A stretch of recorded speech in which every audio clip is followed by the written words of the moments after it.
Okay. Typical kind of end game discussion. Yeah. While we wait for the standings, and hopefully then Crystals can give me the standings and I can read it aloud to our viewers of what the standings officially are. Should we share it between us? Bearing in mind we're both here, we'll do it between us because I reckon I'm probably low down. So Sure. especially after I've only won one, lost two, and then decided to drop to join you. So, but there is some discussions that's been going on the FFG forums a lot lately. Okay. And I think it's interesting for us to kind of weigh in on it. Yep.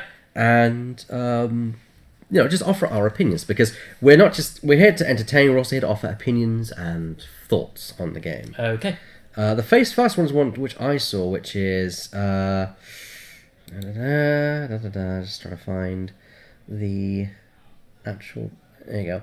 So this thread's run for 17 pages so far, and it's called "Picking up an opponent's dial and looking at it should result in a game loss." If it's a pure accidental, like it happened in one of my games today, but I'd already moved my ships at a lower pilot skill. I don't think that should matter. Yeah, there's obviously abilities where you get to look at an opponent's dial. So I think obviously if you've got the ability on there, fine, fair enough. Yeah. Resulting in a game loss, I think is a very, very harsh step. I think if there was like what do they call it? Like a system they get like in Pokemon and stuff like that, where if you do something that's illegal, which in this case looking at an opponent's dial when you don't have the ability to do so, adds to your tally. Then on a third one, you then get DQ'd. A 3-strike system, yeah. I think that's fair. But I think an instant game loss. There's been a lot about this thread. I mean, it's gone on for 17 pages, and that's not insignificant. Essentially, the argument is that maneuvering is an integral part of the game, and getting a dial peak, whether intentional or not, is an advantage. And at, I think, a Worlds event, or a very high-level event, someone ruled that the person... gained an advantage. No. That the person who was the victim of that, so the person who had their dial peaked at, gets to change the maneuver on one of the other ships that someone's doing. To which someone commented, well, if that's going to be the punishment, I'll look at someone's dial every turn because it's worth having one of my ships dictate maneuvers. Oh, not if it then goes, find the information, I'm going to do a really big maneuver and you're going that way into a position where you're off the board this turn, or you have no way of saving it next. Or very little way, or making you have to spend your potentially repositioning to make you stay on the board this turn. Yeah, I agree. I'm fully in agreement with you. I don't think I've ever come in a situation where we need this level of punishment. There's not an epidemic of people leaning over and peeking at dials. I mean, I've done that every now and then, where I've accidentally picked up a dial and not realised, because we were playing a mirror match, and not realised... Or potentially they're in the same dial casings. Yeah. For example, obviously I've got my Rebel list in my Scum maneuver template holders. If you're going against an opponent, the exact same one of those, you could inadvertently, accidentally pick up the wrong dial. Now, their argument against this kind of thing is that why it should exist is because if people pay a lot of money to go to Worlds and they expect a high level of play.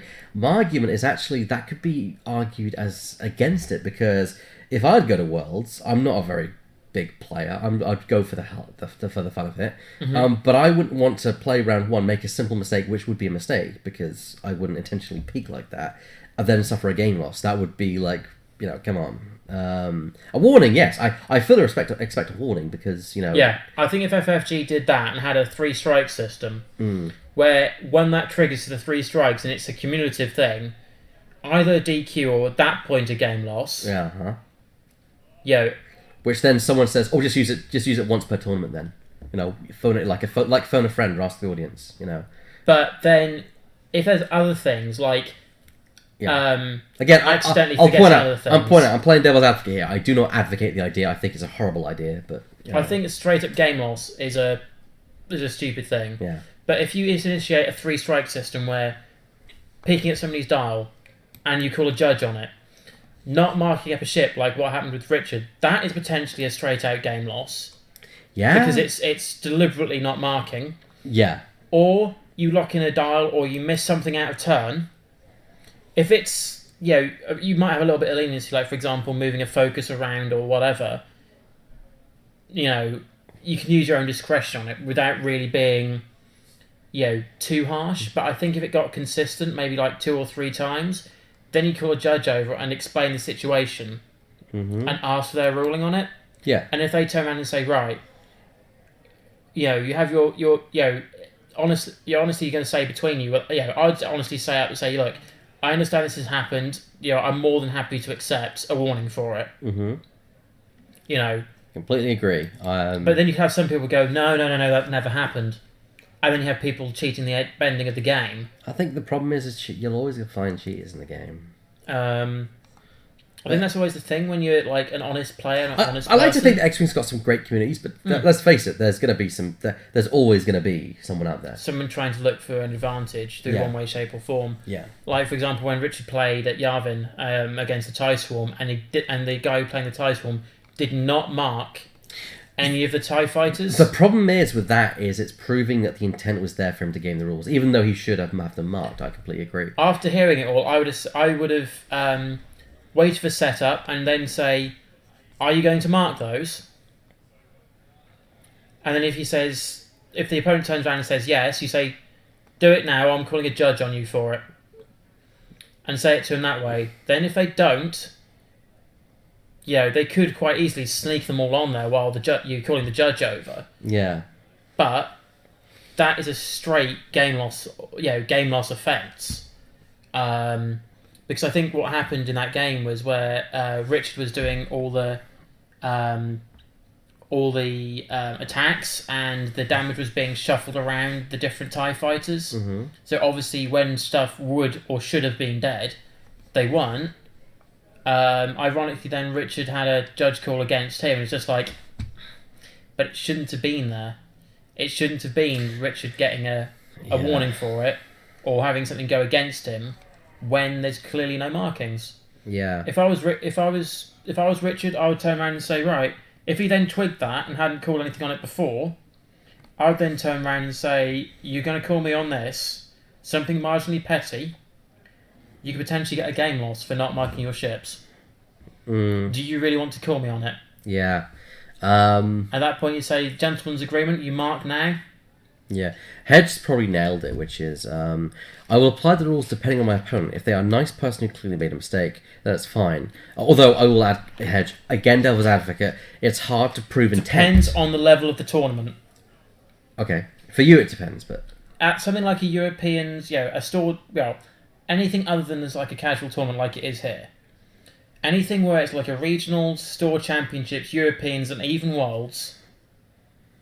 If there's something going on, I think you have to be firm with it because you'd have thought someone would have learned the rules and understood how everything worked. Yeah. I think if it's at a lower level event, you can say, look, fine, just don't do it again. Yeah. Whereas I think if it's at a higher level sort of tournament, you can quite easily turn around and say, you've now just seek to gain an advantage by doing something that you've done out of turn or done in the wrong way. Which I think, is something that you need to consider. I think it's just understanding, the level of the event, the severity of what they've done, and was it a deliberate mistake. I think if it was a clear accidental, you might let them off, but I think it depends on the tier of the event. Which that's Hedge's. Hedge says he let an opponent out of winning Yavin because they were a nice guy, and that's his call. And he has I actually prefer again the idea of the adage of Wheaton's law can be in effect, which is simply don't be a dick. That is. I think that can be applied very easily. Hedge, but I think a counter argument here is though if you let an opponent win and you're borderline making the cut at a big level event, what would you do then? But then Hedge is saying it's more important that he has a fun time rather than winning. That's probably his intention. Look, it's going to vary from person to person and based on how they play X-Wing. Because if, let's say, you're at Yavin, and you're at that point where you've gone 4-2, last game to make it in, you knew you had to get a 5-2, your opponent is obviously in the same situation, what would you do then? I would be harsh on it. Hedge has said, I would rather have fun than win like that. and I personally agree. I'd feel awful if I've seen people who mistakenly turn off the game board at the beginning of the game, and then the opponent says, "Yeah, that's completely fine. We're going to carry on." And I'd be like, "No." I mean, now it's perfectly within the rules, but it's perfectly. I had that rules, situation first. I think it was my first or second round of a tournament. Mm-hmm. The guy quite clearly, this was like the third ship that moved, was quite clearly going either straight or left when he was setting up on his right hand side board edge. When he revealed that dial, he went right and flew off the board. Yeah. I said, it is quite clear what you were doing. You didn't intend to fly off the board. I'm more than happy for you to rotate it to the other direction. So it was follow what you've done before. He turned around and said, no. Yeah. Okay. I offered that to him and he still turned around and then went, no.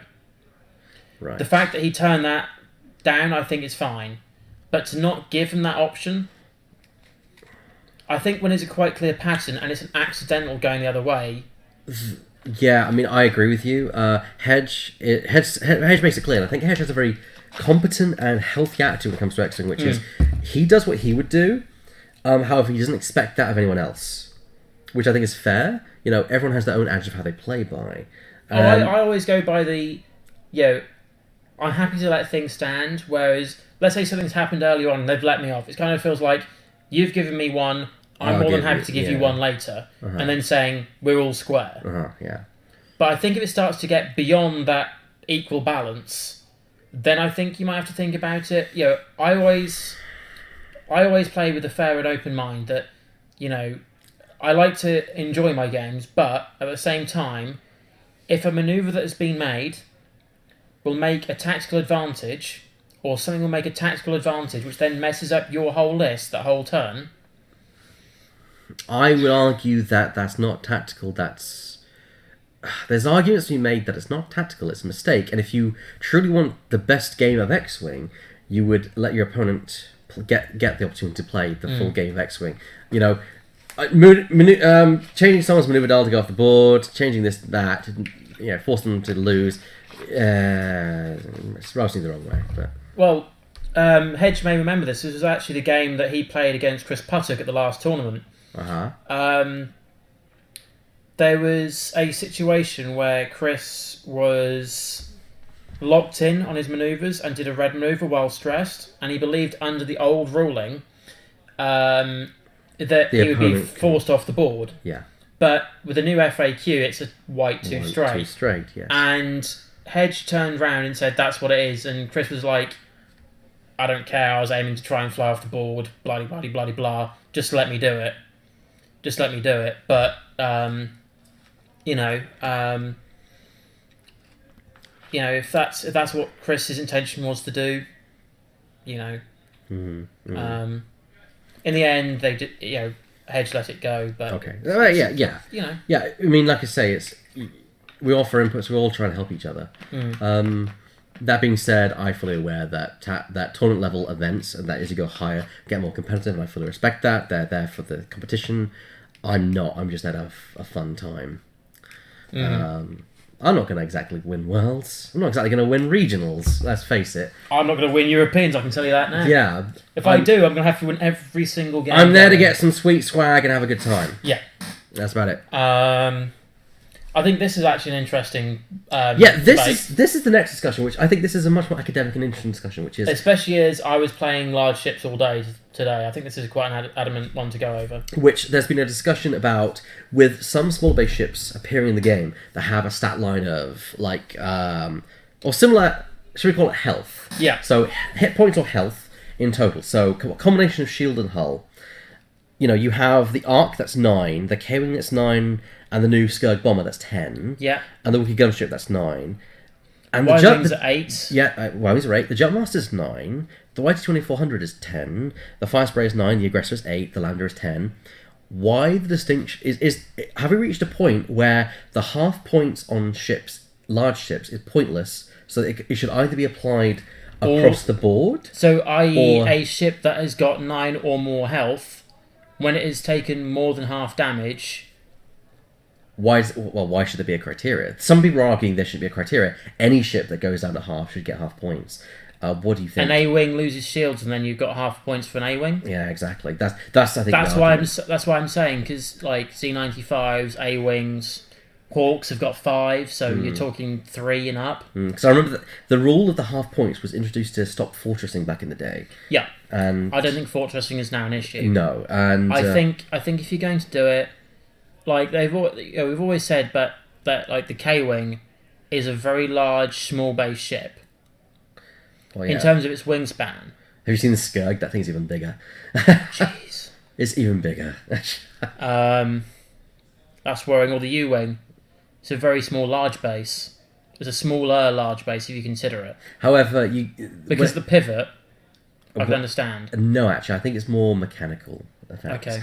Well, the pivot is one thing, but I also think they wanted the U-wing to be a large ship mechanically because with the stop and the way things work, and because that's 8. So the moment it loses shields, it's already half health. Yeah. I think if it was me, I would turn around and say, I'm more happy to say 9 health and up. It affects. So any ship with a combination of hull and shields that equals 9 and above get half points when they're pulled down to half. And also, you have anything that then has a hull or shield upgrade, which takes it over to 9. The important thing is though, why?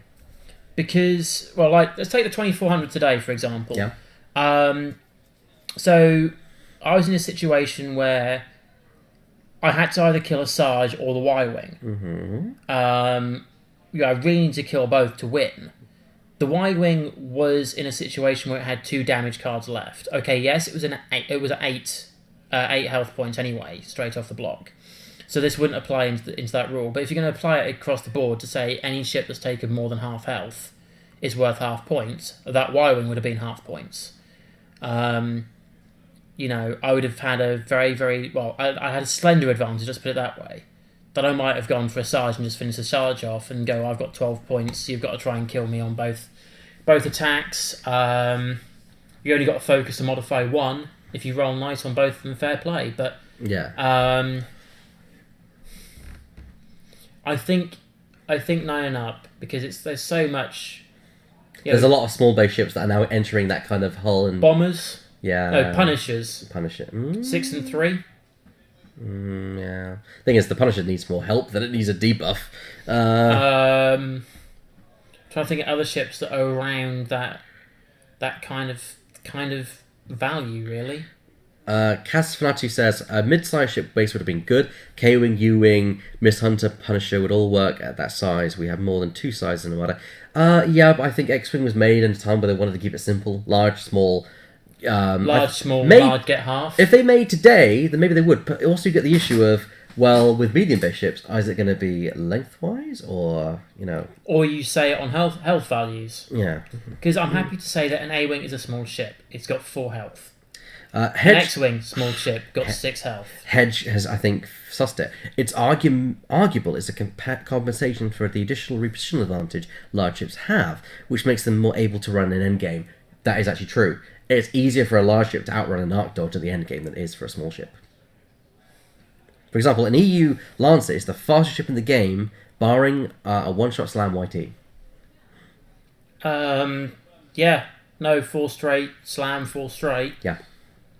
Well, it's more the fact that, with their barrel and boost, I mean, have you tried to pin down a Decimator with engine upgrade? It's almost impossible.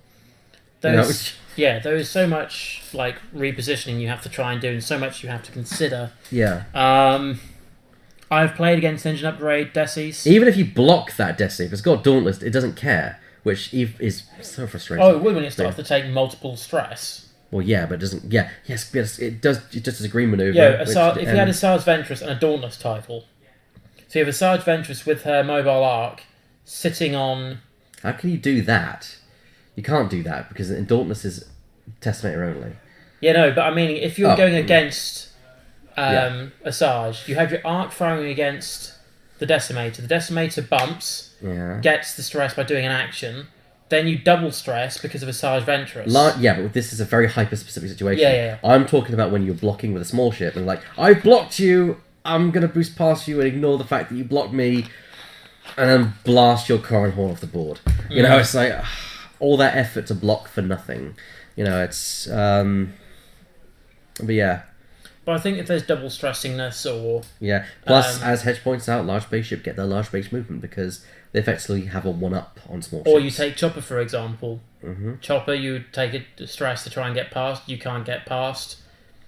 Do a focus or something, still stressed. Yeah. You perform a manoeuvre that runs into Chopper with my ion projector build. You're ioned, double stressed. I know where that decimator is going next turn. No, Hedge actually makes the convincing argument to me is the fact that because of large ships have such maneuverability aspects that give them advantages, that's why the half points is there, because especially since it is a bit unfun when you've pegged away at this large ship and you've got it down to one hull left. I mean, I was there back in the days when that would happen and it's not destroyed. I'm still alive, I still get all my points.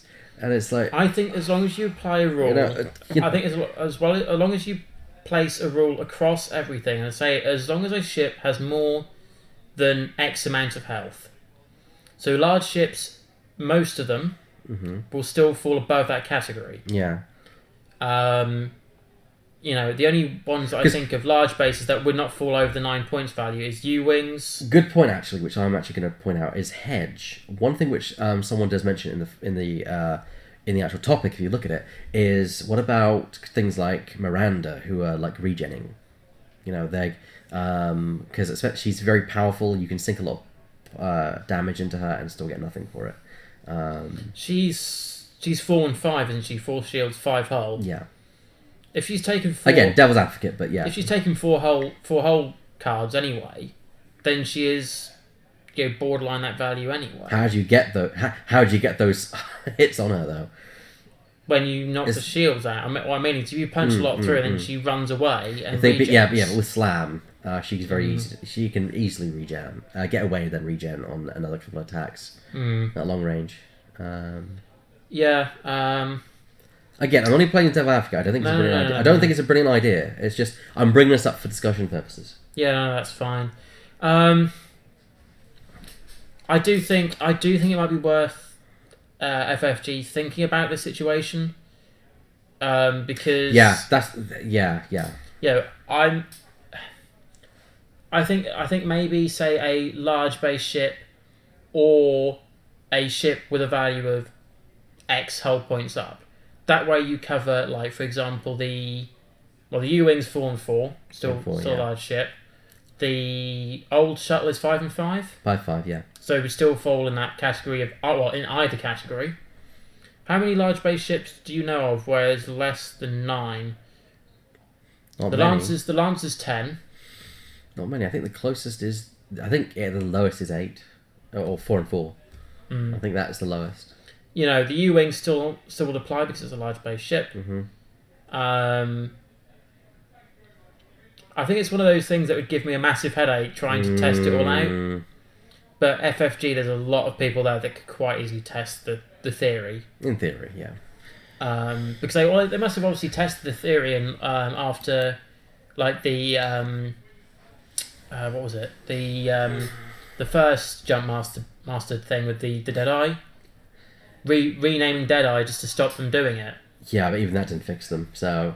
It fixed them It stopped triple jumps, but... It took two further nerfs. Still doesn't help the fact that Jump Master is one undercosted ship, and one massively We've always had this discussion, and I'm happy to agree with you on that. Yeah, I'm not saying you don't. I say you look at the ship, you look at the dial, the base 2400, which I look at is a very much similar comparison because it's 2 attack dice, 2 evade, 5 and 5 for a base 2400. Yeah. I think the Wild Brace Fringer is that 30 points? In that vein, yeah. And the Contracted Scout is 23? Yeah, some ridiculous number. Or the worst case, 25, which you can take 4 of them to a tournament. I believe it's 23. And so you're saying that 7 points is worth its hull? Oh, sorry, it's extra shield? I don't think so. Yeah, I don't think so. Well, don't forget, and the EPT. And it's PS2 worse. It's PS2 worse and EPT. Yeah. That's a point. Yeah, no Contra Scout can actually be affected by Predator. I didn't realise that. There you go, 25 points. Mm. Still, you're still talking of an extra 5 points. Oh yeah, because I remember people saying you could run 4 of them. Yeah, I remember that. Yeah. Yeah, naked. Yeah, I remember that. But be interesting to see what. Well, let's move into something a more positive discussion. Yeah. Prequel ships. I've heard this sort of thing floating. Obviously, in terms of prequels, we did have the Clone Wars with the K-Wing. Sorry, not the K-Wing, the ARC 170. ARC 170, yeah. Which is a rebel ship in X-Wing. You know, and... There was talk of the N1, aka the Naboo Starfighter. Is that the one that Obi-Wan Kenobi flies? No. No? Hold on, N1 Starfighter. For shame you did not know what this was. You're going to show me a photo of it. I'm going to go, oh, they... What they was is that the start of episode 2? Episode 1. Episode 1? Yeah, episode 1, fool. Yeah, the Naboo Starfighter. Which we now Hedge actually and I discussed this along with Farndon and a lot of others. Yeah, and we think that it'd be a great idea because while looking at it, obviously you could take an astromech on it. That's astromech. We actually were thinking that it would fill the same kind of slot that the TIE Advance prototype for the Imperials does. So a slow, well, not slow, but a craft that's fast but has very slow speed green maneuvers, i.e. like a green turn and an astromech slot.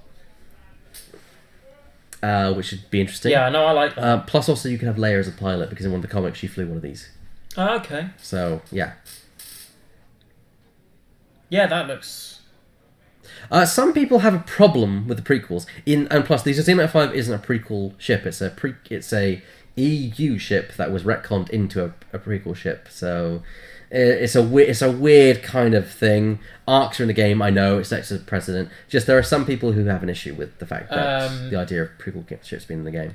Yeah, no, I think it's going to be the thing that when they get to say, you know, FFG, there is nothing else we can really add to because, like, as we know, this is the last season of Rebels, and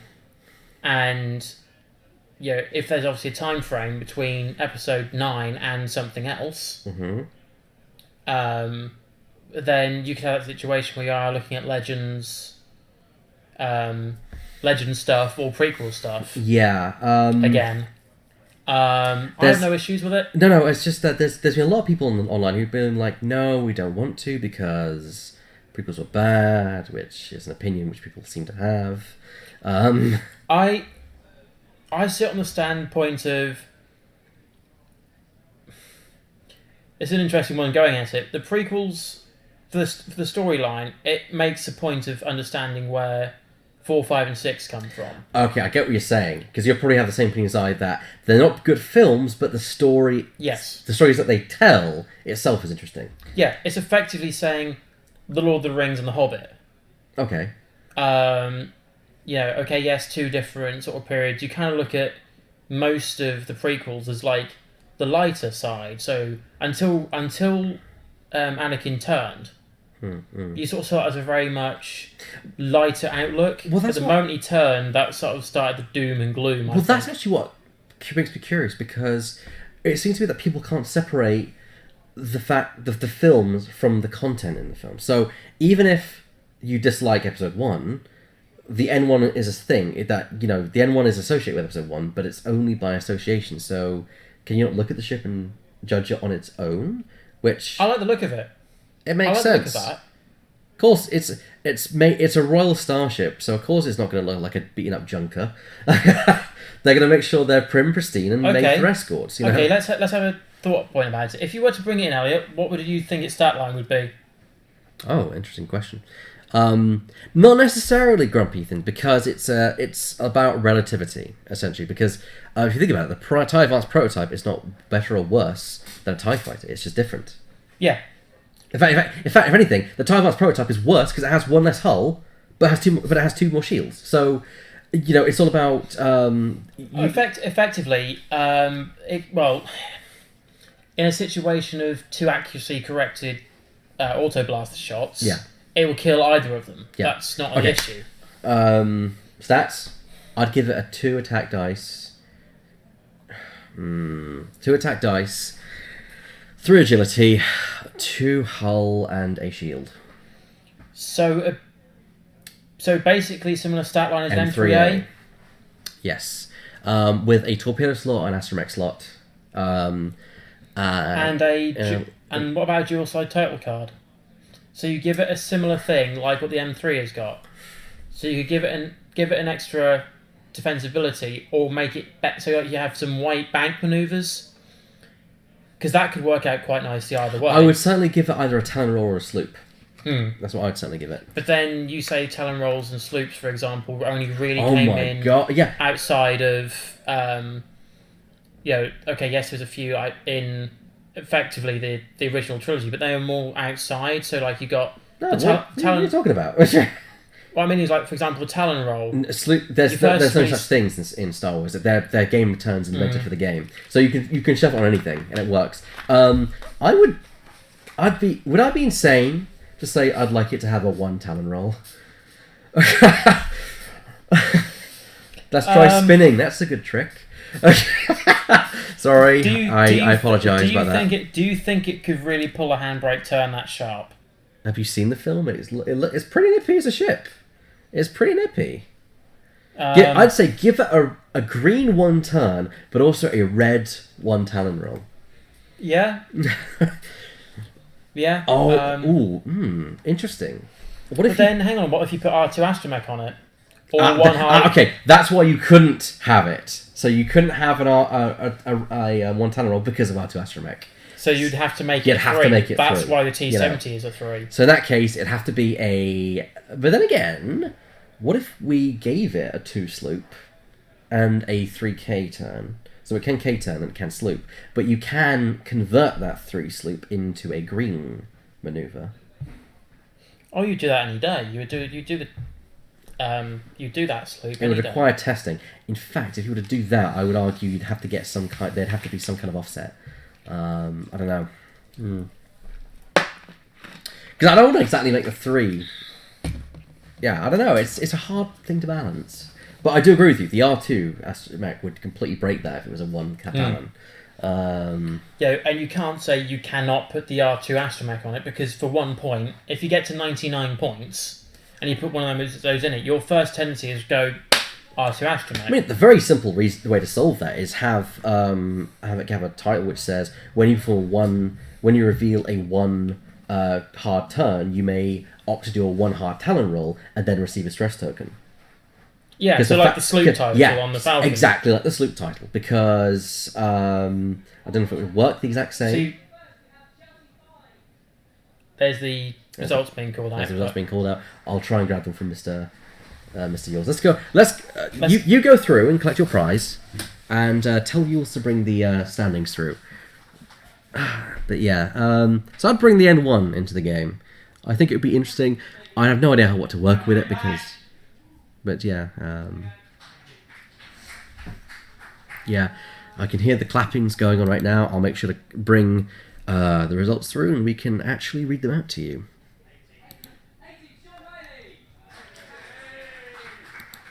But no, I want to thank you all in advance for joining us today. It's been a great few matches that we've had. 4 matches today, which will all be going up on YouTube over the next couple of days. So expect the videos to start appearing probably tomorrow or Wednesday. I might delay putting them up until after we've had our Wednesday night stream. Maybe the first video will go up after our stream next week, this Saturday, this Wednesday. But yeah, that's basically what I've got to say to you people about the game. But yeah, I don't think, Ethan, that you need to consider the fact that if they're older ships, they should have worse or better stats. Because, I mean, if you look at it, the only thing that 30 years gave the X-Wing and the TIE FO was a shield. And yet you've got a TIE Defender, which has 3 shields, 3 hull. So I think it's all about unshackling your mind, but from the fluff versus the game mechanics. Because if you break it down to its base mechanics, the game is actually really simple and very abstract. Like, why arbitrarily does an X-wing have 3 hull and 2 shields? Oh, sorry, 2 hull and 3 shields. Why is that a thing? It's. But yeah, and thank you, Ed Arrow. We like to hope that this is an intriguing stream for you. Once again, I'm waiting for the results to come through. I can hear them calling out the results, but I don't know what the results are, and I'd like to start from no particular reverse order for the sake of people watching at home.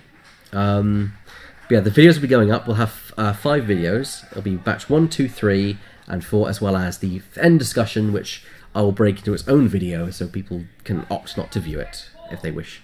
Because not everyone wants to listen to an outro and in-depth discussion about things that are going through that the X-Wing community are discussing about. But that's actually what I think we're here to inform as well as entertain, and also be part of the discussion. Just sitting on the sidelines doesn't get you anywhere. Discussion is how debates are solved and how we come to arrangements. For example, Hedge was the one that made me think about the fact that large base ships do have the different movement system, and thus why the pointing idea probably isn't a great... changing the way the pointing scale works isn't a good idea.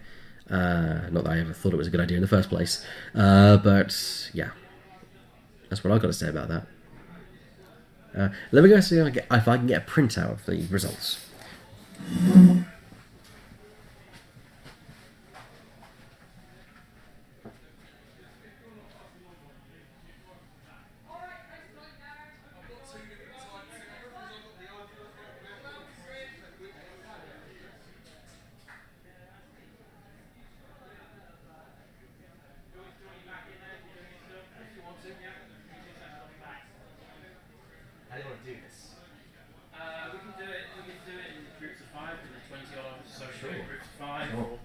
Alright then, I have a Mr. Lincoln back as we're going to do the results. Yep.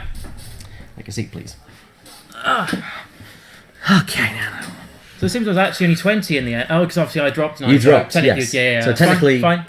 You. Yep. Okay, why don't we go through it then? So, David, why don't you start us off? So, going from no particular random reverse order, that's an old little thing we got. So, in 21st, Chelsea Fine. Technically 20th, Alan Barton. I came home 19th after my drop. Mm-hmm. Sean Riley in 18th, Kane Atkins in 17th, and Tom High making it in 16th. That takes us all up to people that have got 1 win. Yes. So Robin Garnham came 15th with 2 wins. Michael Maggs came 14th with 2 wins. Adam Wright came 13th with 2 wins. Chris Neal came 12th with 2 wins. Robert Cornell 11th with 2 wins, and Leighton Pointer in 10th with 2 wins. There's actually a nice little spread there. Actually, looking at the points from Rob Garnham, he got an MOV of 314. Yeah. And to when we get on to next, Chris Wilding, there's only 100 points MOV or 99 point MOV between technically 15th to 10th. Sorry, to 9th. Yeah. That's not too much to make up across 4 games. No. So what did Chris Wilding get? So Chris Wilding also is in the 2-point bracket or 2-win bracket in 9th. Reese Walbrough is also there on 2 wins, and is the first of the top 8 finishers. John Easter is the final one on 2 wins. So top 6 starts with Chris Puttock, Max Ball, Wojtek making another top 4 scout, which not is surprising. He's coming back on the on the horse there. Tim Clark at 3, which he did lose his last game, it seems. Yeah, he was on to win that. I think he must have been playing. He must have been. I was gonna say he must have been playing Jeff, but that's not all in all decided at that point, is it? Jeff Ball with 4 wins at rank 2, and finally Robin Farndon in first place. So it technically was a top table game that you guys saw. Robin obviously made that top by... He made it by MOV, and there's a significant MOV amount. 80. An 80 MOV. And in that last game, he won by 60-odd. So, obviously, if he had lost one of them, that would have obviously cut that down and might have made it a bit more tighter, or didn't finish off race. Robin once again making a top cut. He made the first place in escalation as well. So he's gone from 2 Athena tournaments where he's been playing first, because he then joined you after getting all the swag for the... Yeah. We had a good day though. Yeah. We had a very good day. 21 players. I couldn't have asked for better. I was expecting probably 10. Wasn't expecting 21. So yeah, that was nice. As I said, it's been a tough day for me, but it was fun. It was fun out there. There was some close games. I felt sorry for Chelsea all in all. Chelsea fine. 0 wins and 177 MOV. And obviously I played her second as well. I won that one 148. I sort of think, it was definitely tough. It was definitely a tough day for some of us. But it was nice to see also some players that we've not seen before, like Kane, for example. Yeah, Kane. It was nice to see him down. I've not seen Chris Wilding here too much either, which is nice. No, it's nice to see obviously some new faces, different people as well. Yeah. Obviously, I think some of them were playing sort of similar lists. Like I think Michael was playing his Ghost list. Yeah, he's playing his Ghost list, which he's also been playing, and I think he's also planning for a big tournament coming up soon. I think he's going to Europeans the same as I am. So, I think familiarity is something that you need for a big long event. Oh yes, you don't want to fly something you're not familiar with. And I think definitely do not make any changes on the eve of the tournament, because you're going to play the lit. You could potentially go to the tournament and go, right, I know how this list is played because I've been playing the same way for week upon week upon week. Then do something that's no longer there. Yeah. And then mess yourself up. But, I think it was, tough day for some of us. Yeah. But it was good all in all. We had a good time. And I've just missed my bus. Can I get a lift home? I'm joking. Well, we'll discuss it later. Yeah. But no, thank you all for joining us, everyone. We appreciate you coming down. So let's have a look, see who's still waiting right to the very bitter end. Probably not very many. They're probably all gone off to the pub right now. No, they're still here. Edaro Smith, Grumpy Ethan, Hedge, Mech, of course, Can Kissin, Lager 50, Linth Lee 2017, Pax Ripos, Thanaril, Phalanry, and The Juice 84. Thank you all for joining us today. I've been Elliot Baker, and I've been joined for the final round by Mr. David Lincoln. Once again, if you're looking forward to our next stream, you can catch us Wednesday night at 7 p.m. So it's basically an hour from now, essentially. So in just over 2 days' time. Yeah, that'd be 49 hours, wouldn't it? Yeah. So, yeah. In 49 hours' time, I'll be back in here with you, Elliot. Oh, yes, and I can't wait. I cannot wait. Okay. But, you can catch us back on here as you've been watching today, and obviously all these rounds will be going up onto YouTube at a later date. Yeah. Don't forget to follow us, to like us on Facebook as well as subscribe to us on YouTube. And if you're watching this in the future, post a comment down below. Let us know what you think. We're always looking for feedback on how we can improve. Yeah. And on that note, we will see you all hopefully on Wednesday night to keep the traditional stream going now for our third. Our third stream, our third scheduled stream. Time goes quickly. It does, yeah. But anyway, we will see you guys then. Until then, hopefully you have some time to relax from all this watching. Yes. But until then, remember... May the Force be with you. Always. Bye-bye, everyone. Bye.